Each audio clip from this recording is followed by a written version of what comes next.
Many college students are just weeks away from hearing commencement speeches at their graduation ceremonies. James Ryan delivered a memorable address last year. The dean of Harvard's Graduate School of Education introduced the world to his 5 essential questions in life.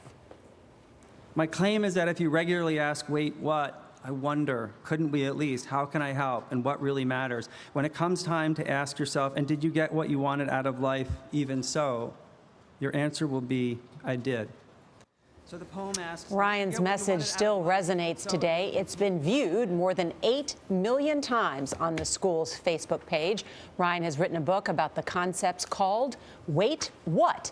And life's other essential questions. Jim Ryan joins us today. Welcome. Thanks very much. Absolutely love this. Absolutely love this, because we're in the business of asking questions too. Right. Saying, wait, what? Right. Wait, Yeah. what? Well, Wait, what? Wait, what? However, you start this book with a promise that if you get into the habit of asking these 5 questions, you will live a happier and more successful life. right. Wait, what? Yes, I believe that. I believe that if you get into the habit of asking these questions in particular, wait, what?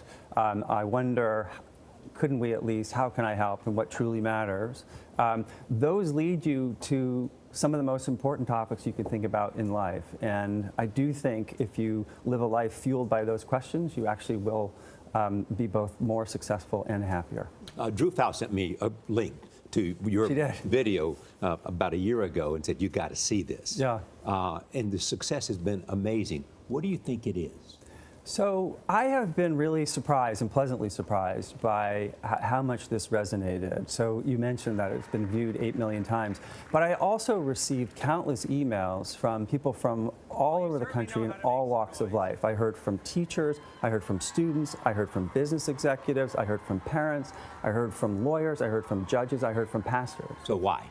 They said that they found the questions incredibly useful. Yeah. So some teachers turned the questions into posters that they are hanging in their classrooms. Some business executives told me that they had organized an entire retreat around the questions. Another business executive said, our office motto has now become, couldn't we at least? So I think it's because the questions are simple, easy to remember, and they're applicable across a lot of content. The first 3 questions, wait, what? I wonder, and couldn't we at least? All 3 of those are about questioning the circumstances or surroundings. Yes. Do we as humans not do that enough in this day and age? I think not nearly enough. So I think that kids are great at asking the question why. I mean, it's a question that every kid asks, and I think that too many of us, as we get older, become less curious rather than more and stop asking those questions. And I also think that some of the questions, wait, what, and couldn't we at least in particular, are great questions for this moment in time, because they are, the first is, a way to seek understanding. Wait, what, right? You're slowing down to make sure you understand something. And couldn't we at least is a way to seek common ground. And in an age where we are so polarized, trying to understand something before you decide whether to agree or disagree, searching for common ground, I think we don't do nearly enough. Your book opens a lot with you as a child. You asked a lot of questions. I did ask a lot of questions, yes. So many that my father, who was very mechanically inclined, I was not. My father told me from a very early age that I had better become a lawyer because he couldn't imagine me earning a living any other way.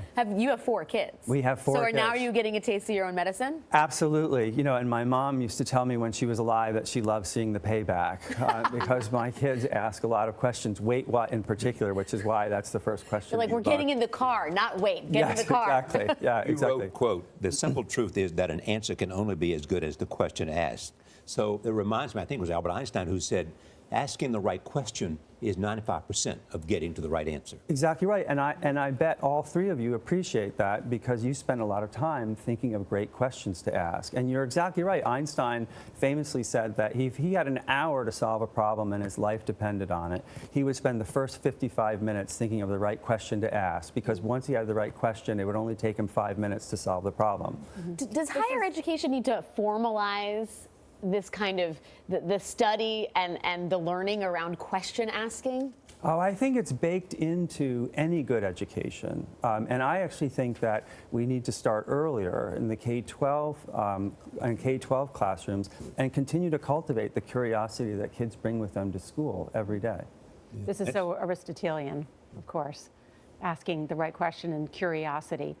And to follow on Alex's point, how does curriculum encourage this in children?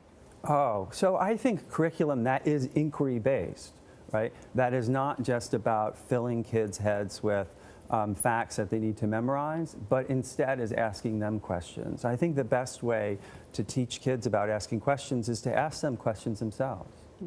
Do you feel like in the field of education, you're an expert here, that there's enough consensus about what kids need at this particular moment where things seem to be pretty fractious? I think that there's a decent amount of consensus, but I also think we are at a moment in time where there's an awful lot of debate about exactly what should be taught. And take a look at the culture that we have. I mean, is it in terms of raising kids, in terms of distractions, in terms of technology, does that aid the asking of questions, or does that, in a sense, take that curiosity out of us? Well, I think it requires paying attention and teaching kids about the right questions to ask. I mean, in this slew of information, it's easy to get lost, and it requires slowing down and thinking about what are the right questions to ask, and what are the questions that are likely to lead me to good answers. How can I help? Is one of the questions. Yes, it is. So this question it obviously is about helping, and offering assistance is one of the most humane instincts there is. But asking how you can help, I think it's just as important as offering to help. And by that I mean, too often we assume what someone else needs and don't stop and first ask them, how can I help you? So I tell the story in the book of my cousin Tracy, who would come home from work and explain to her boyfriend why she had a bad day, and he would immediately try to solve her problems. And she would say, I didn't need him to solve my problems, I just needed to listen. If he had instead said, well, how can I help? He would have given her the opportunity to tell him, to tell him how she could help. Just given married couples all around the country good advice. Yes, For solving real talk. How right can there. I help? Can I get you a drink? Jim Wright, thank you so much. Yeah, no, my pleasure. Thanks again. Great. And Wait What is on sale now.